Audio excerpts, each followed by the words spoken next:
Hello students of class 7th,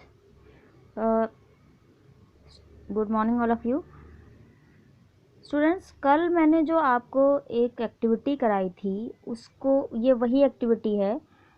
उसका जब मैंने होमवर्क चेक किया तो मैंने देखा बहुत से बच्चों ने उसको गलत करके रखा है, तो इसलिए मैंने खुद से ये एक्सरसाइज अब कंप्लीट कर दी है।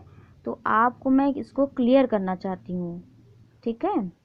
तो सबसे पहले हमारा क्या था, कंप्यूटर, और उसके बाद हमारा क्या आएगा, कंप्यूटर के दो पार्ट्स हैं, हार्डवेयर एंड सॉफ्टवेयर। और उसके बाद हार्डवेयर के भी दो पार्ट्स होते हैं, इंटरनल हार्डवेयर और एक्सटर्नल हार्डवेयर। फिर आपका इंटरनल हार्डवेयर, अब इंटरनल हार्डवेयर मैंने जो कहा था कि जो आपके सीपीयू के अंदर होते हैं, जो पार्ट्स अंदर होते हैं वो इंटरनल होते हैं, ठीक है।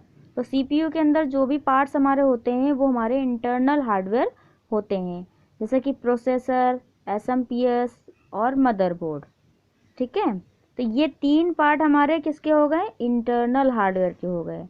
और इसके बाद आपका नेक्स्ट पार्ट हमारा सेकंड क्या है, एक्सटर्नल हार्डवेयर।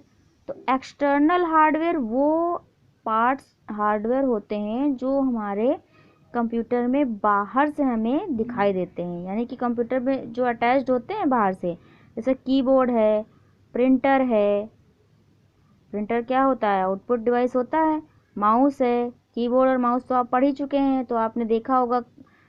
मैंने आपको प्रैक्टिकली भी दिखाया था और समझाया था। तो कि ये तीनों जो हैं हमारे, ये बाहर से कंप्यूटर से अटैच होते हैं।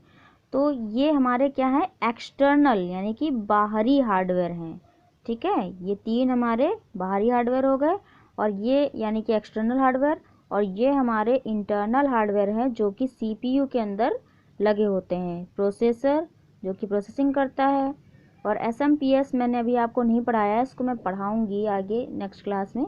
और मदरबोर्ड, ठीक है। तो ये मदरबोर्ड भी मैं अगले क्लास में पढ़ाऊँगी आपको। लेकिन ये सारी चीज़ें मैं आप प्रीवियस क्लास में भी पढ़ चुके हैं, मदरबोर्ड और ये सारी चीज़ें। तो ये आपके सीपीयू के अंदर होता है, तो that is called internal hardware. These are the internal hardware and these are the external hardware. I think अब आपको क्लियर हो गया होगा स्टूडेंट्स।